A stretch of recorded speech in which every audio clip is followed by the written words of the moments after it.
folks, how you doing? Welcome to the channel.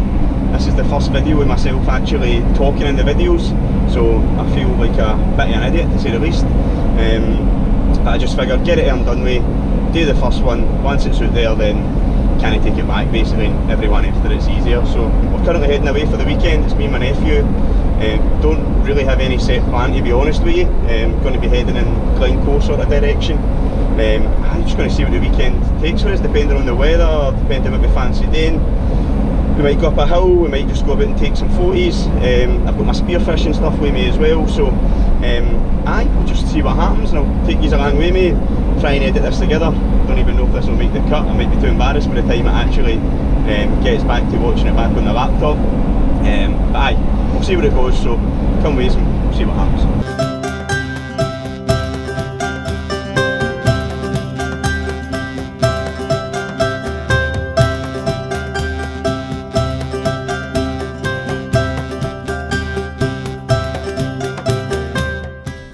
So we've just stopped at the Green Welly stop, get a bite to eat, we're absolutely starving, so we're now going to head back out onto the A82.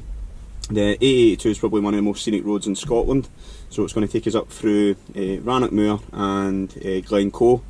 The scenery is just ridiculous, so I'll just do that next, less talking. Snow's literally just started as well, so hopefully it's going to look nice as we go up there, so wait till you see what it looks like.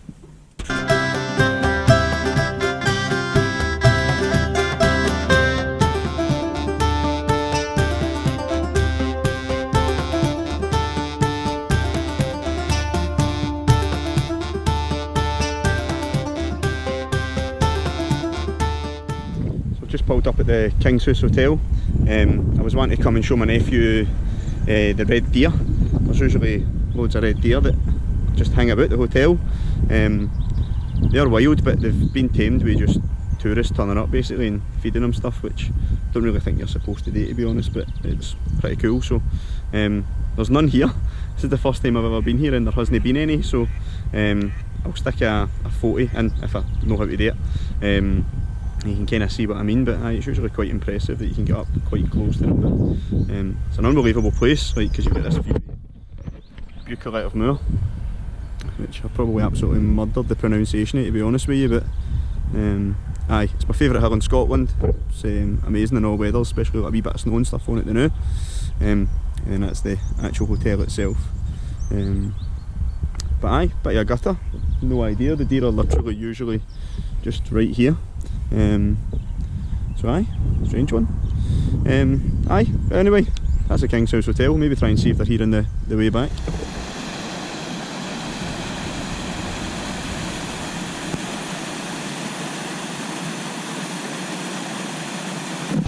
So I've walked up a wee bit along the side of the road that sort of goes up to Glencoe, and just brings up to this waterfall, just under Buccleuch Moor. So that's it there.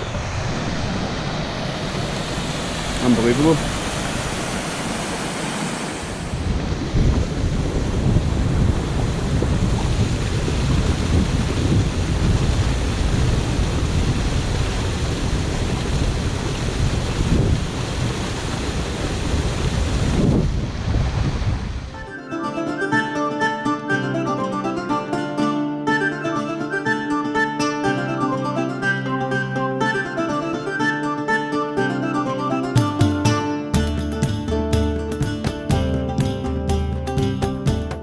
Just pulled up into the bit where the Three Sisters of Glencoe is, just to get some photos and stuff. Really busy as it always is, but that view down the glens, absolutely amazing. Always have to stop in here on the way past it 1,000 times before, but it's just unreal though. Every bit of Glencoe's like this, to be fair. And like typical Scotland, sun's starting to just peek out again. We've had blue skies, t-shirts, we've had jackets, sunglasses, snow and rain, so you literally need to just pack for absolutely everything, even at summertime as well. So it's going to keep making our way through. I've absolutely no idea where we're actually going, just making it up as we go along. So let's see where we end up. So we've drove to Kinlochleven to the Grey Mare's waterfall. It's not the same as the one in Moffat in the Borders. I think that's Grey Mare's Tail. Never been here before, but it's a relatively easy walk up into the last bit where you need to sort of climb along some metal cable, but it's absolutely unbelievable. Wait till you see this.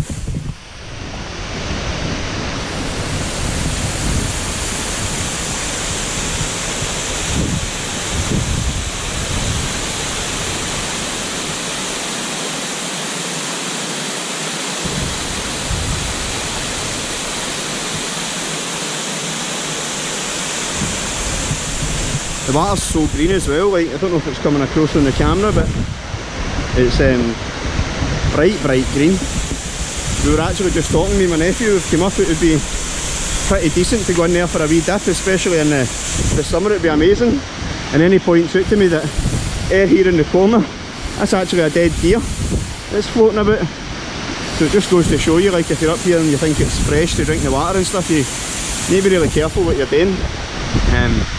So aye, so obviously poor deers maybe fell down the hill, but interestingly when you look all the way along the wall, there's metal cables and footpaths, and then like sort of stairs, I don't know if you can quite make them out, and cabling that goes all the way across, walk bridge, it climbs up again and then goes across, and it literally goes all the way to the very top.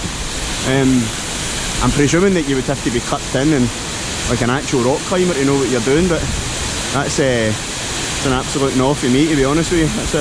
I'll just stay down here and look at the waterfall. But what an amazing place. So Kinloch leaving, a nice wee car park, and you basically walk down this wee sort of glen down here is where we've just came to. You can see that there's a wee metal bit to cross over.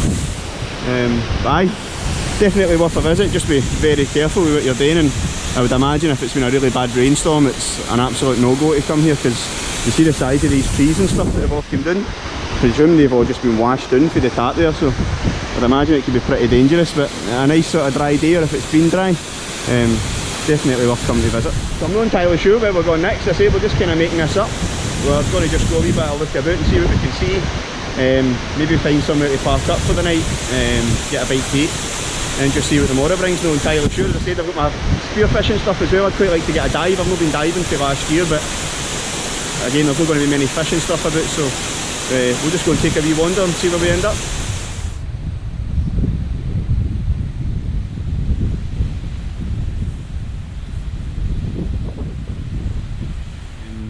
So I think this is where we're maybe going to stay for the night. It's about 5 o'clock, so I think we're going to get some dinner on the go. It's absolutely freezing, a wee wind, it's dry, which is good, but the sun's bright as well, hence the sunglasses. I'm not trying to be Hollywood or anything. But aye, really nice place. It's a lovely bay, and we seem to be the only van here. So I think the plan is to stay here for the night, get a bite to eat, and then potentially a dive tomorrow if the weather behaves. That's it's Loch Linney, I think the loch that it's on. I've not dived here before, but it'll just be good to get in and get used to it again. I think it was maybe October or something, October, November, the last time I was in the water. So aye, I think that's what we're going to do. We're going to stay here, chill for the night, get a bite to eat, and then we'll see what's happening tomorrow. Obviously depends on how the weather behaves and stuff as well, but it's a lovely place, dead peaceful. So here's a wee sort of look about where we are.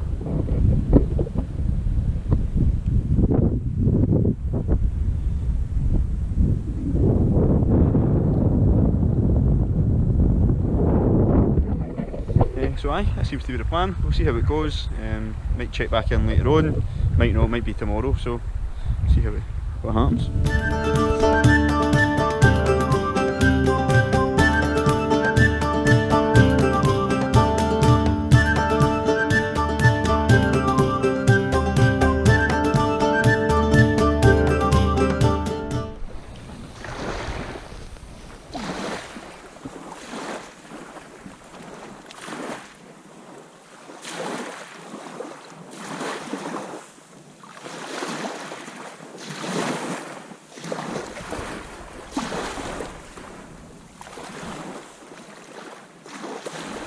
Morning everybody. I say morning, it's actually 12:15 on Saturday. Just had a bit of a lazy morning, to be honest. Had a bit of a lie in, which was brilliant. And then just sort of lay about flicking through Instagram and stuff like that. But going to get up now and going to get a bit of breakfast on the go. So I'm going to get some pieces and sausage, or sausage sandwiches if you're not from Scotland, but the view is unbelievable. This is probably my favourite bit about being away in the van, is that when you get to open the blind in the morning and you get to look out and you've just got that in your doorstep, it's absolutely ridiculous. So I've got a tammy on because it's freezing, it's really bright and sunny, but typical Scotland at this time of year, it is actually quite cold. So I'm going to get breakfast on the go. I'm going to have that, sit about for a wee bit, and then once my breakfast is settled, I think I'm going to get the diving gear on and I'm going to go and get out in that water and see what I can find. So that's the general plan for the day, and I'll catch up with you shortly, probably once we've had breakfast.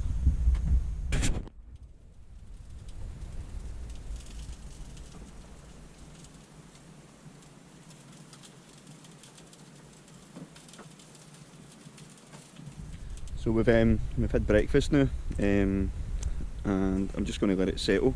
Kind of after I've had breakfast, I like to leave it about 90 minutes or so before I get into my dive gear. It just means hopefully I don't get a stitch or anything like that. So I've just come down, it's low tide, which is a bit annoying to be honest, because I prefer diving at low tide, just because basically it's less water that I need to dive in. If the tide's already dropped in, that's a couple of feet or a couple of metres that I don't need to dive down. I love spearfishing, but I'm really not the best at it. My technique's questionable.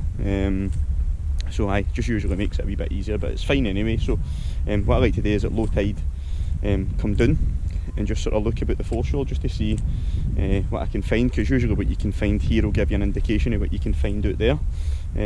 Last night when we did this at high tide, there wasn't really an awful lot to see, which was kind of putting me off a wee bit, but when I've came down the day, plenty of signs of like clams and stuff. So like if you look down here, different types of clams and a few cockles, things like that. So with the sandy bottom, that's quite good. That's what I'd hopefully expect to see.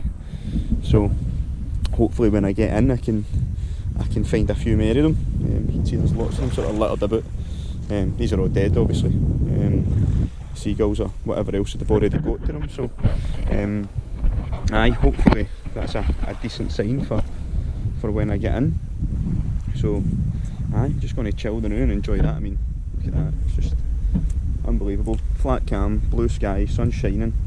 I'm still a wee bit cold, which is why I've got a jumper and stuff on.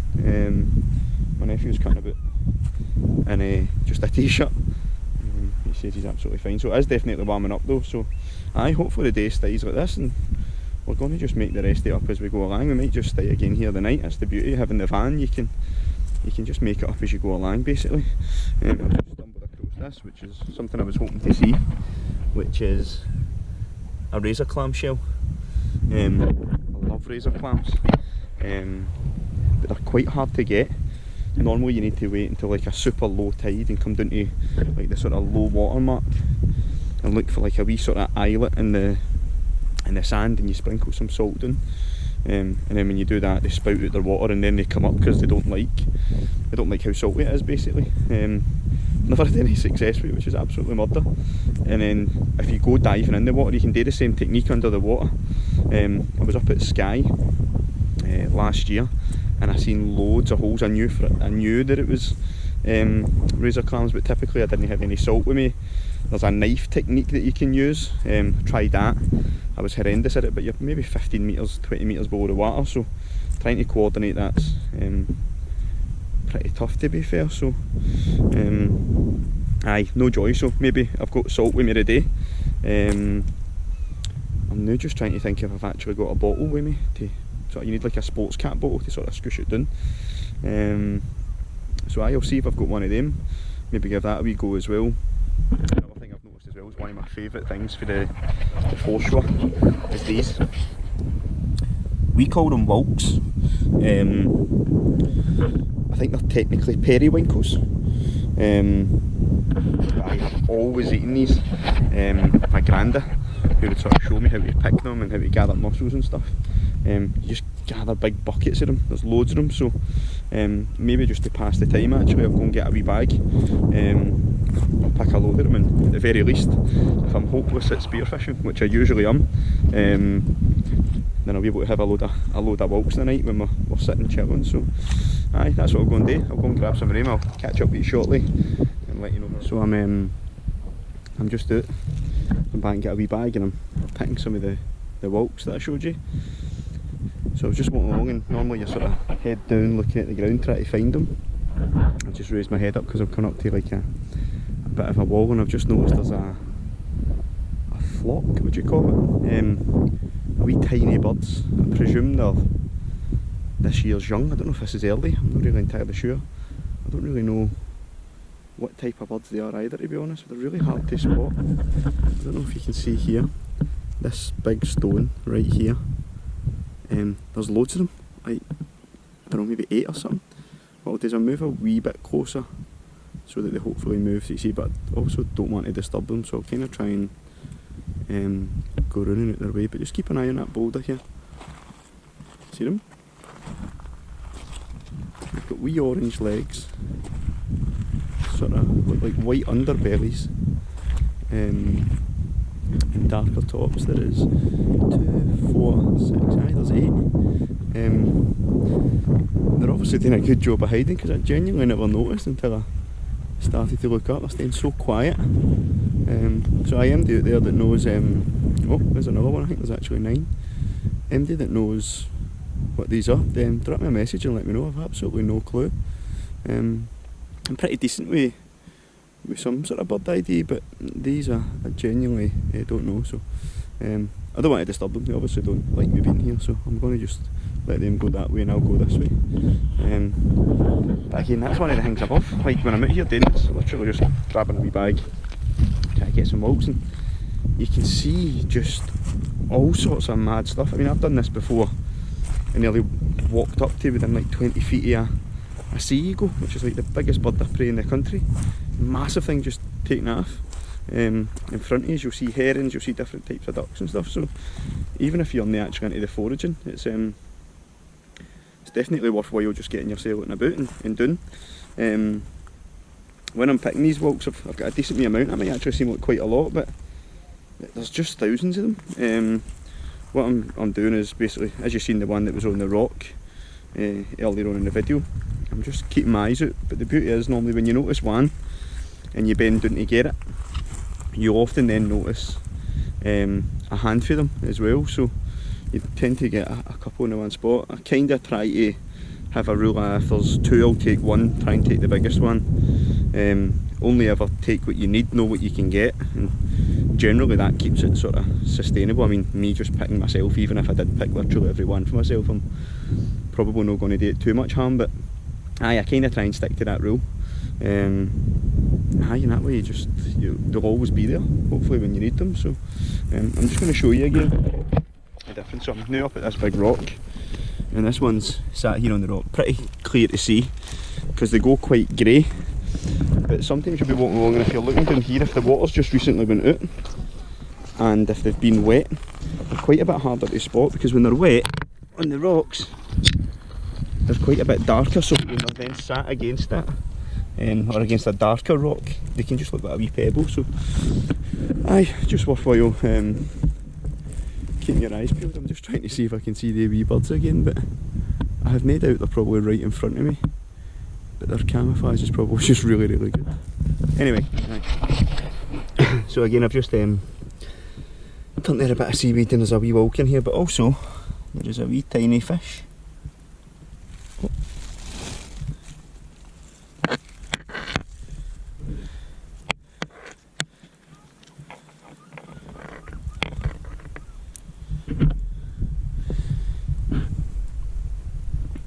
You see these loads, I don't know if they're rocklands, they're maybe called. Don't have a clue, to be honest with you. Oh, but they can survive quite safely, like just as long as they're moist basically. So I'm going to try and stop annoying this wee guy, take my walk, cover him back up and leave them alone. As you can see, there's just so much forestry you can search for. There'll be thousands, millions of these things running about here, so I'm starting to get round about as much as I think I'll need. Again, I know that might seem like millions, but they're tiny. They're just delicious wee salty bites that are amazing, washed in with a beer or a cider. So I'll get a couple more, and then I'm going to go back. The van's over there, and just sit and chill for a bit, and then get my dive gear ready and get into this water and see what I can find under there. I've got a housing for the GoPro, so I should be able to take it in with me and hopefully show you what I see.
It's really murky. It starts off really clear as you've seen in this video,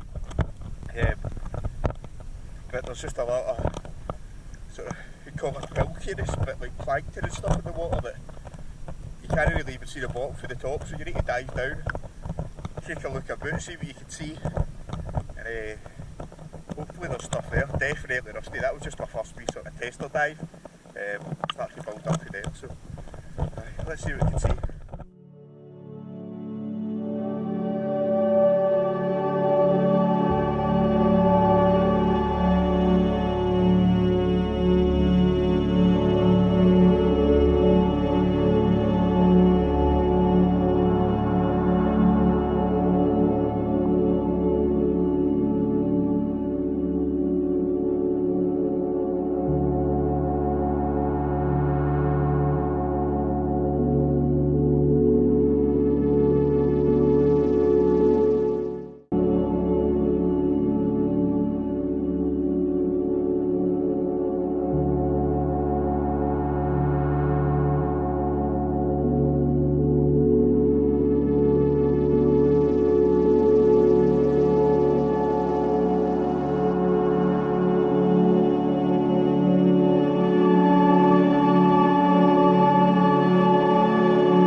Dive gear away, got our van tied up and packed up, and I'm going to drive on. So say we don't know where to, I think maybe Oban direction, but not entirely sure.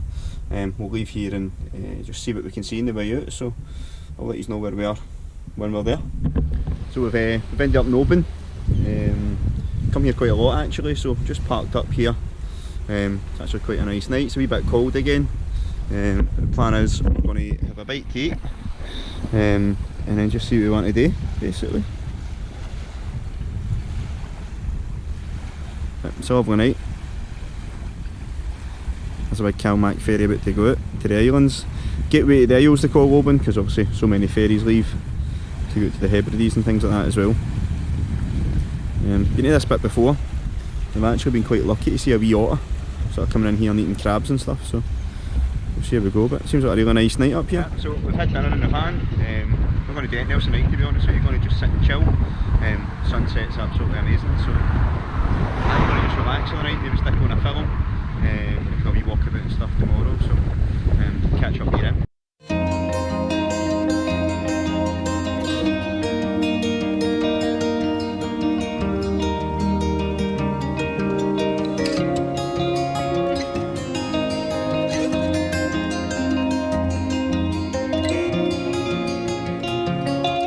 filming. So we're up at Glencoe Sands, just outside Oban. It's a lovely wee beach, and I like to walk round. Just run out for it. There's a memorial, an RAF memorial, and just round the corner there's this like sort of wee secret bay. It's got these houses on it, so I keep saying to myself every time if I win the Euro Millions, I'll buy one of these houses up here, straight onto the water. If you look there, it's got the wee bay. The houses walk straight down into there and into the water. Here in front, you've got the Isle of Lismore, you've got the Morven Hills, and then over there you've got the Isle of Mull as well. So perfect place. I would love to stay here. And if you look over here, just up past the memorial, we've got Glencoe Beach. Really nice, usually really busy as well. Like, on a really warm day it'll be busy up here. There'll be people in the water paddling, swimming. Seen people with aquafoils as well, which looks absolutely unbelievable. And just people like walking their dogs and stuff, so it's already kind of busy today, and it's actually a wee bit rainy. Just further round again that way as well, you've got Little Glencoe, which is just a much smaller beach, but again a lot less busy as well. So we're just passing a bit of time this morning. We've had breakfast and we're just going to go a wee walk. I think we're going to head up McCaig's Tower, just get some views for up there, and then I don't think we'll be here too long at all. Going to get packed up and get back home, work tomorrow, so got stuff to get sorted for that. So going to go a wee look up there, get some looks at the views across the islands to Mull and stuff, and then get ourselves packed and on the road. So we're just down at the front of Oban. I'm going to walk along and see if the seafood shack's open at the ferry terminal. Seafood for there is amazing, so I'm going to take a wee walk along and see if it's open. If it is, hopefully get some stuff for it. So we'll see what we get. The seafood shack's just a wee sort of green hut at the ferry terminal. In the summer, like particularly the holidays, it's really busy, so but you need to make sure you visit it. It's one of the best things of when it opens, so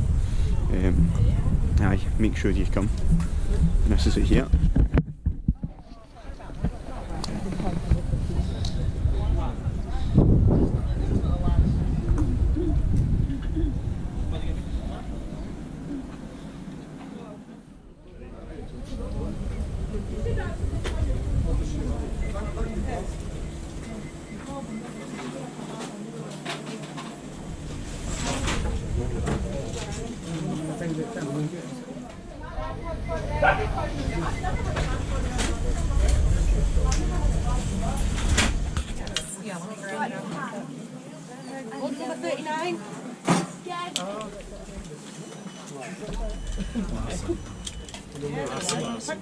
Mussels are amazing. Did you want to pick up the mussels? Just cooked in white wine. Yeah, you ordered. So just had the mussels.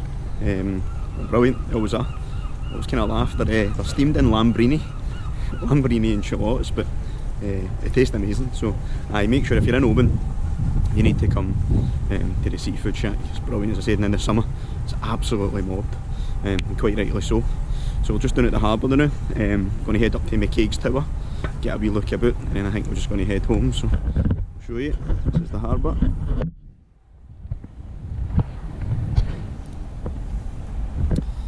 And we're just heading up there to McCaig's Tower. Looks a bit like the Colosseum. This is me heading up to McCaig's Tower. It sort of hangs over the top of Oban. Don't really know much about it, to be honest, other than it was built just before 1900. The guy that ordered it to be built was a guy called John McCaig. As far as I know, and I might be wrong, I think the only reason they done it was to provide work to the local people, and as like a bit of a monument to his family. I don't think there's anything more behind it than that, so I think that's pretty much it. It's a nice big place. The inside, it's got some plants, some benches and stuff, and at night it's got all sorts of different lights that come up round about it and illuminate it over Oban. It's just a nice place to come, to be honest. Maybe not so much today when the rain's howling down, but as you can start to see through these wee gaps, it gives you some nice views. There's also usually a wee cat that hangs about up here, sort of foliage about, so I wonder if it'll be here today. You come down here,